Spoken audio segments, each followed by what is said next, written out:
अपने सपनों को करें साकार, लक्ष्य को बनाए जीवन का आधार। नमस्कार दोस्तों, एनपीसी गुरुकुल के यूट्यूब चैनल पर आप सभी का हार्दिक अभिनंदन है।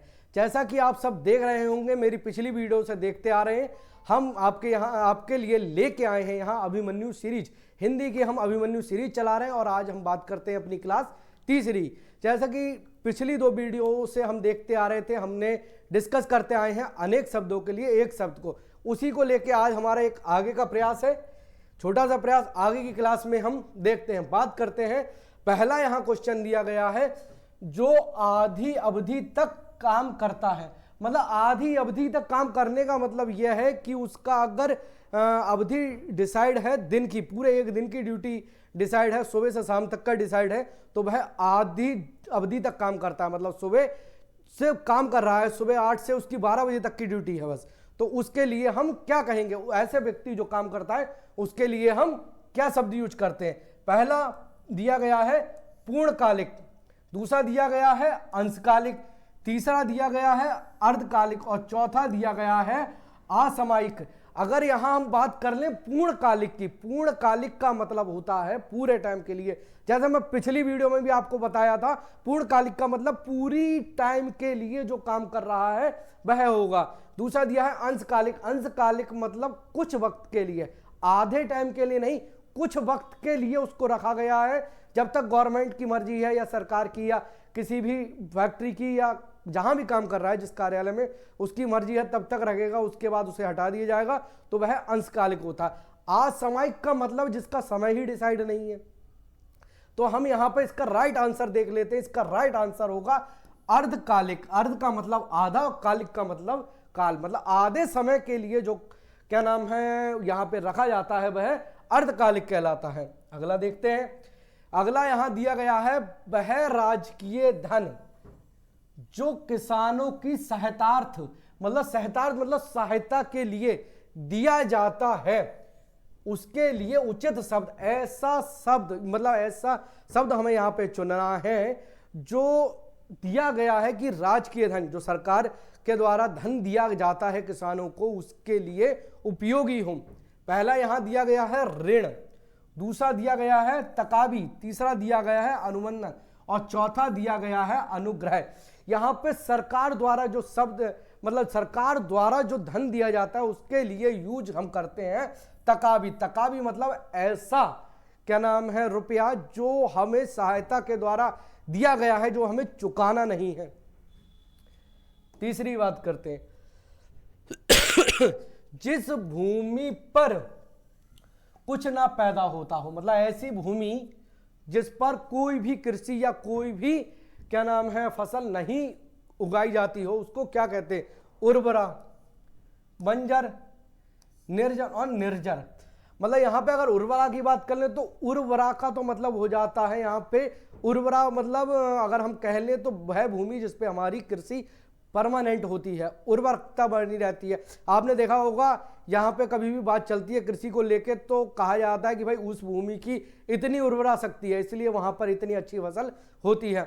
इसी तरीके से यहाँ पे बात कर ले निर्जन, निर्जन का मतलब ऐसी जमीन जहाँ पे कोई भी प्राणी वास नहीं करता हो। तीसरा निर्जन, निर्जन मतलब ऐसी स्थिति जो क्या नाम है दयनीय स्थिति वाली। तो इसका आंसर जो हमारा राइट हो जाएगा वह राइट हो जाता है बंजर। बंजर मतलब हम कहते हैं ना कि वह भूमि बंजर पड़ी है, वहां कृषि नहीं हो सकती, तो उसको हम कहते हैं बंजर। आगे बात कर लें, यहां दिया गया है जहां आबादी ना हो, जहां आबादी ना हो मतलब ऐसी जगह जहां पर आबादी नहीं होती हो वह क्या कहलाती है? निर्जन, रेगिस्तान, ऊसर और उपत्याक्त। यहां पे बात की जा रही है रेगिस्तान। और मैंने पिछले भी बताया था, अभी पिछले सवाल में आपको देखिए बताया था, यहां पे निर्जन दिया गया था तो बताया गया था ऐसी भूमि जहां पे क्या नाम है आबादी या कोई जनवास नहीं करता। लेकिन आप लोग यहां देख रहे होंगे कि रेगिस्तान में दिया गया, आप कहोगे रेगिस्तान में भी बात होती। रेगिस्तान अलग चीज है, वह रेत का स्थान होता है, गर्म भूमि होती है। लेकिन यहां बात कर रहा है ऐसी आबादी, मतलब जहां आबादी ना हो, आबादी नहीं है मतलब वहां पे आदमी नहीं रह रहे हैं लेकिन भूमि है वो, तो उसकी बात की जाएगी, वह है निर्जन। यहां पे हमारा आंसर राइट हो जाएगा निर्जन। ठीक है, आगे देखते हैं।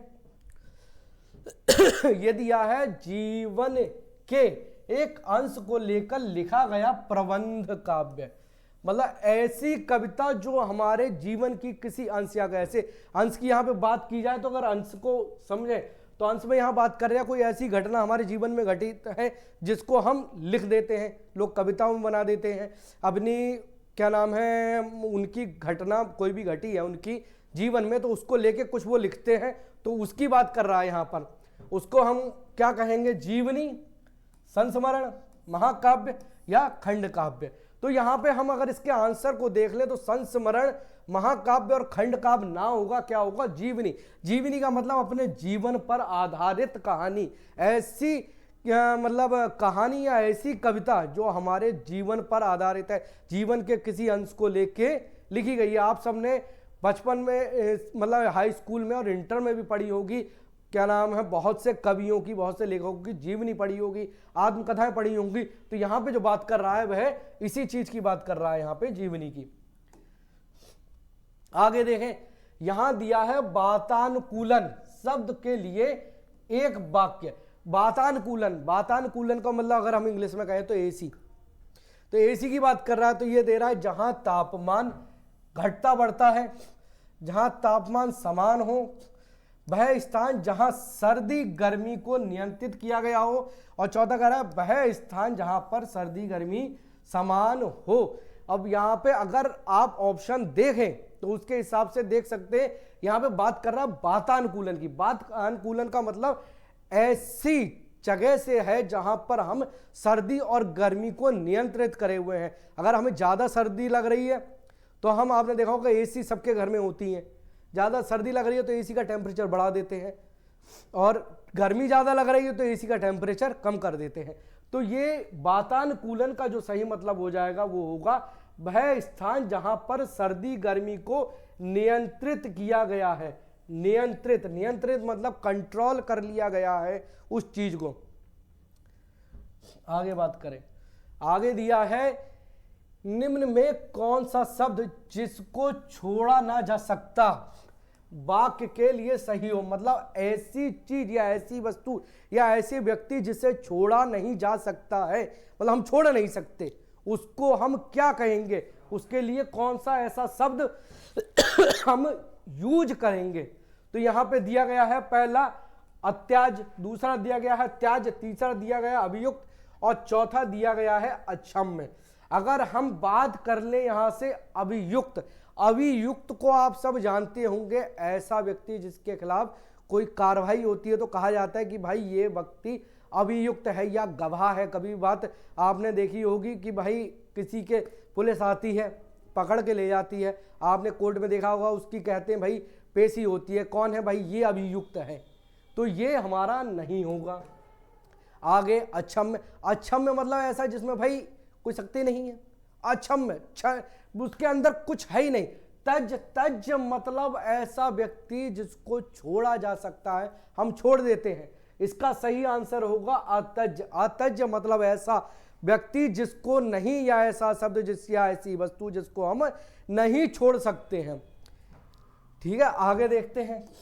आगे हमें दिया गया है श्रवण चक्षु। श्रवण चक्षु शब्द के लिए एक वाक्य है, श्रवण चक्षु। आप अगर इसी को डिटेल में देखिए, डिटेल में देखिए, श्रवण का मतलब अगर हम बात करें तो क्या होता है, श्रवण मतलब देखना, श्रवण मतलब सुनना, सॉरी, श्रवण का मतलब सुनना, और चक्षु मतलब नेत्र, जो नेत्र से सुनता हूं, आंखों से सुनता हूं, या आंखों से मतलब आंखों से देख के सुनता हूं। कहते हैं भाई इसकी बहुत पैनी नजर है, तो पैनी नजर से देखने वाला व्यक्ति हमारा श्रवण चक्षु कहलाता है। सॉरी, यहां दिया गया है पहला जिसके नयन सुंदर हो, भाई जिसके नयन सुंदर हो कैसे हो सकता है। दूसरा दिया है जो आंखों से सुनता हो। तीसरा दिया है जिसका मुख सुंदर हो। चौथा दिया गया है जिसे पुराण उपनिषद का अच्छा ज्ञान हो। तो यहाँ श्रवण चक्षु की बात कर रहा है, मैंने बताया ना, श्रवण मतलब सुनना, चक्षु मतलब नेत्रों से। तो इसका आंसर राइट हो जाएगा, श्रवण चक्षु मतलब आंखों से सुनता है। यहां आगे बात कर लेते हैं, पेट के बल चलता हो, मतलब पेट के बल चलता हो, जो ऐसे जीव या क्या नाम है, ऐसे जंतु जो पेट केवल चलते हैं उन्हें हम क्या कहते हैं? नभचर, उदरचर, अगोचर या निरापद? निरापद। अब हम अगर यहां पे बात कर लें, आप देखिए, आपको अगर कंफ्यूजन हो रहा है, नहीं डिसाइड कर पा रहे हो, तो आप पर्यायवाची पढ़िए एक बार। पेट के पर्यायवाची पढ़िए, बल के नहीं पढ़िए। ये बल के हम पर्यायवाचियों की बात नहीं करेंगे, यहां बात कर रहे हैं पेट केवल। तो आप यहां देखिए, पेट को आपने देखा होगा भाई, पेट के पर्यायवाची में एक पर्यायवाची होता है उसका उदर। आपने गणेश के पर्यायवाची सुने होंगे, गणेश का एक पर्यायवाची होता है लंबोदर। लंबा है उदर जिसका, मतलब अच्छा, मतलब अर्थात लंबा है पेट जिसका, तो उदर। उदर को अगर हम देख ले तो यहां दिया गया उदर। उदर का मतलब पेट, और चर का मतलब चलने वाला, जो पेट से चलता है वह उदर चर कहलाता है। इसलिए पेट से चलने वाले जितने भी जीव जंतु होते हैं उन्हें हम उदरचर कहते हैं। आगे बात करते हैं, आगे दिया गया है जो छाती के बल गमन करता हो। देखिए, छाती और पेट के बल गमन करने में बहुत अंतर है। पेट के बल और छाती के बल अंतर, बहुत अंतर है। आप एक ना लगाए, ये देखिए उसमें भी, इसमें भी दिया गया है भूचर, उरग, उदरचर और अचल।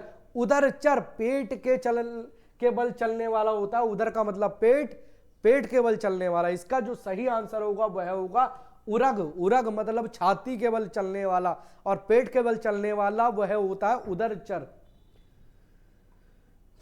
आगे बात करते हैं,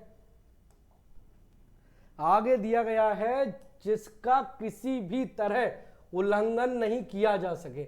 मतलब ऐसा कानून या ऐसा व्यक्ति जिसका हम उल्लंघन नहीं कर सकते, जिसकी बातों को हम उल्लंघन नहीं कर सकते, उसको हम क्या कहेंगे? ऐसा व्यक्ति जिसका हम उल्लंघन नहीं कर सकते। क्या दिया है? उल्लंघनीय, बाह्य, महाप्रज्ञ या अनुल्लंघनीय। तो अनुल्लंघनीय का मतलब आपको पता है, मैंने बताया, जहां पर कभी आ लग जाए, अन लग जाए, तो मतलब इनका मतलब होता है नकारात्मकता।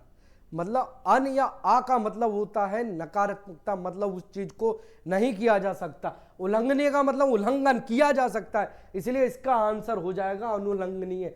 अनुल्लंघनीय मतलब हम किसी भी ऐसी, मतलब जिसका, ये दिया है जिसका किसी तरीके से उल्लंघन नहीं किया जा सकता है, मतलब ऐसी बात या ऐसी कानून या ऐसा व्यक्ति जिसका हम उल्लंघन नहीं कर सकते। आगे आया है, ये दिया है 100 वर्षों का समूह। 100 वर्षों का समूह मतलब 100 साल या का समूह यहां पे पूछा गया है, तो क्या कहलाता है वह? आप सबको पता होगा। आप सब इस क्वेश्चन के आंसर को कमेंट बॉक्स में टाइप कीजिए, जल्दी से जल्दी और ज्यादा से ज्यादा टाइप कीजिए। और इसी के साथ एक चीज ना भूलें, क्या? Like, subscribe and share. अपने दोस्तों के साथ मेरी वीडियो को शेयर कीजिए और हमारे एनपीसी गुरुकुल के परिवार को, सबको बराबर सपोर्ट कीजिए। हर किसी, मेरे जितने भी साथीगण यहाँ पे एनपीसी एजुकेशन में पढ़ाएंगे आपको एनपीसी गुरुकुल के चैनल पे, आप सबको शेयर कीजिए, सबकी वीडियो को देखिए, लाइक एंड सब्सक्राइब और शेयर कीजिए।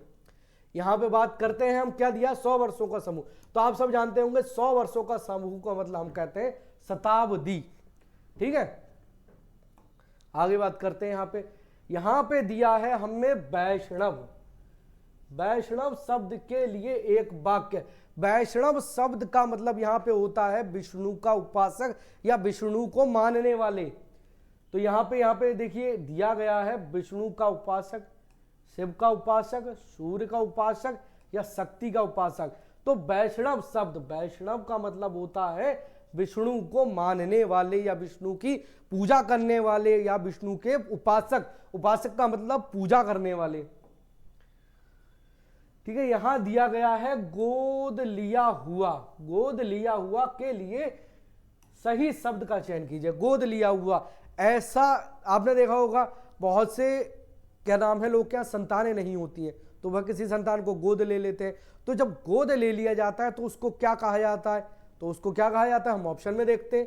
पहला दिया गया है शंभु, दूसरा दिया गया है दत्तक, तीसरा दिया गया है औरस और चौथा दिया गया है सहोदर। अगर हम यहाँ पे चारों ऑप्शन की बात कर लें तो शंभु का मतलब होता है खुद, स्वयं, मैं खुद स्वयं। दूसरा दिया गया है औरस, औरस का मतलब होता है अपनी संतान, जो अपनी संतान है, प्रॉपर जो जन्म ली है संतान।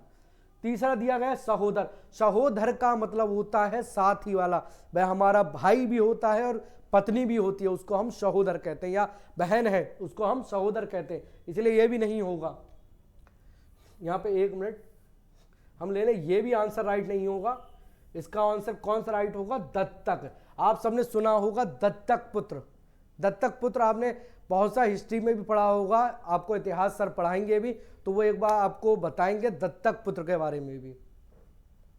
आगे यहाँ पे बात करते हैं हम, दिया गया है जो स्त्री कविता रचती हो, मतलब वो स्त्री जो कविता लिखती हो, मतलब हमारी कुछ आपने देखा होगा मतलब कवित्री हैं ऐसी, जैसे महादेवी वर्मा है, उन सबको उन्होंने की बहुत सी कविताएं हैं, तो उनको क्या कहेंगे? कवि, कवित्री, लेखिका या असु कवि। यहाँ पे आप कंफ्यूज हो रहे होंगे स्त्री को लेके, कवित्री और लेखिका में। लेखिका का मतलब होता है लेखन, लेख, लेख जो मतलब गद्य लिखती हैं, गद्य की अगर हम बात करें तो वह लेखिका हो जाएंगी, लेकिन यहाँ बात की गई है कविता की।